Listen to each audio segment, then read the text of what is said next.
Brandy bottle in hand, Captain Visser swayed with the roll of the ship, eyes locked with the cherubic face on the canvas.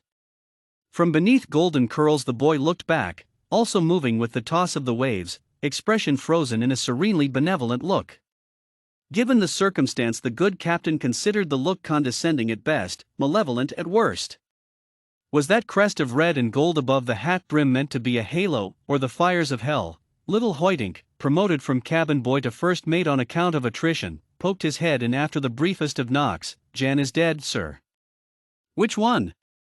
The captain asked the question without taking his eyes off the painting, not genuinely curious, or perhaps just beyond feeling. "All three of them at this point, sir." A heavy sigh. "Who be left then, first mate?" "Yourself, sir, myself, Backer, Abspiel, Omen, and the stowaway." A heavy draught from the bottle, and their condition, good lad? Puking, passed out, calling for his mother, and still refusing to talk. "Fay." Visser tried for a drink, but finding the bottle empty, chucked across the room. The ship took a heavy lurch that caused even the seasoned captain to stagger 2 steps to his right. The lad knocked his head on the door frame, but valiantly made as if it were no pain. "Can I get you anything, sir?" Hoytink managed to say through a grimace.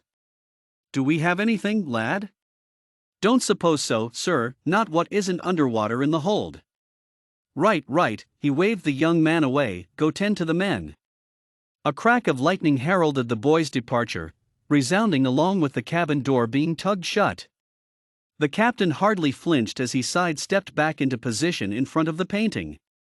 The face on the canvas looked back at him with the same calm and untroubled look, bedecked in lace collar and roughly detailed tunic.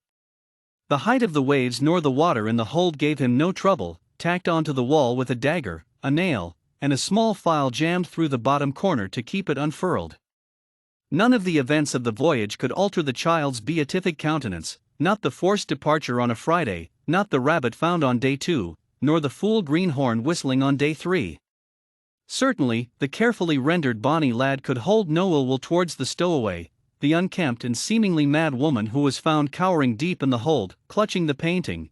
The lamp mounted to his left sputtered and died, casting the room in half shadow, weakly illuminated by 3 remaining lamps, none of which shone as brightly as they ought. This was no surprise, as the whole journey had felt as though undertaken in half light. Hazy skies robbed the sun of its brilliance.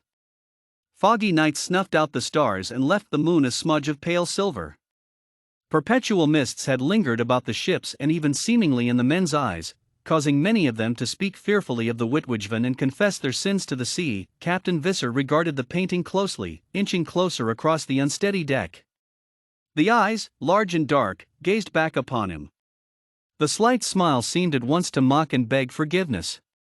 The gentle cheeks and rounded chin bespoke a high birth and a well-fed existence. Surely, the child had a name, perhaps something simple, something with a van in it. Rojavine. The captain decided the boy's family name was Rojavine, his mind half addled by the bottle of brandy, and addled the rest of the way by the fate of his crew. A dozen dead by the end of the first week, accidents and old illnesses flared up.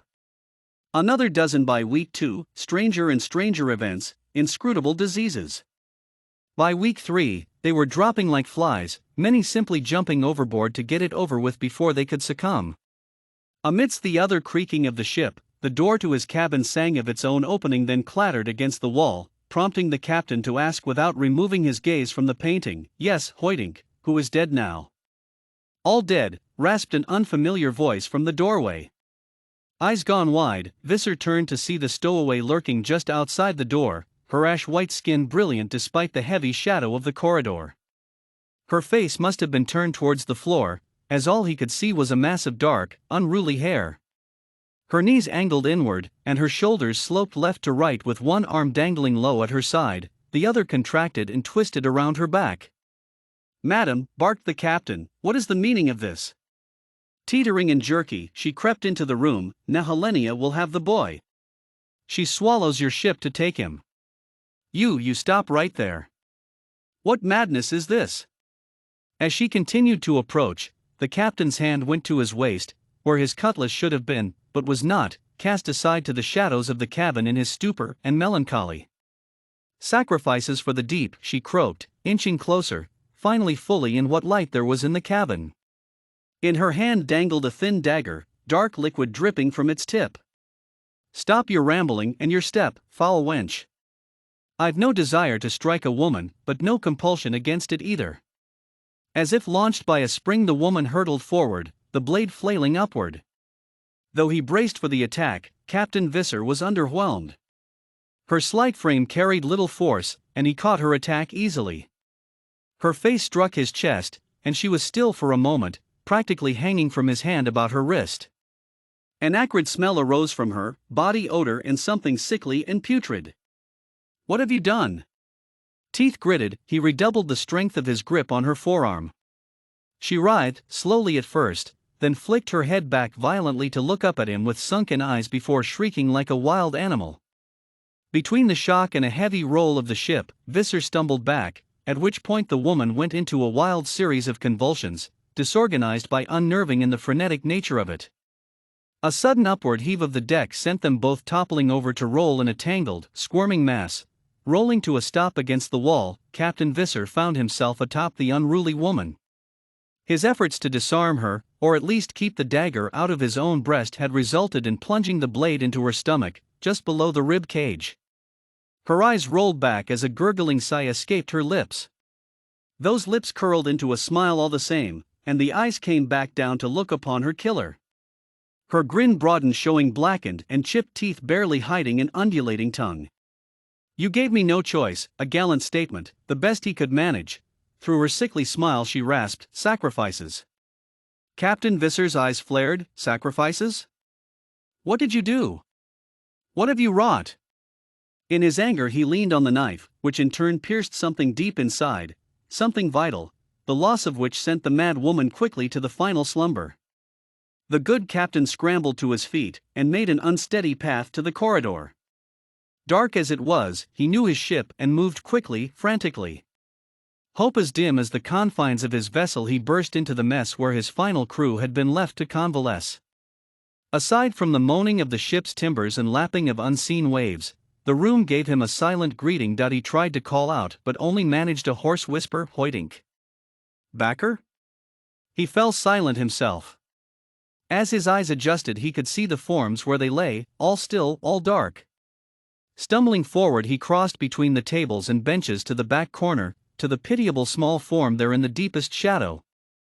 Falling to his knees he realized there was now an inch of water in the room, not that he cared.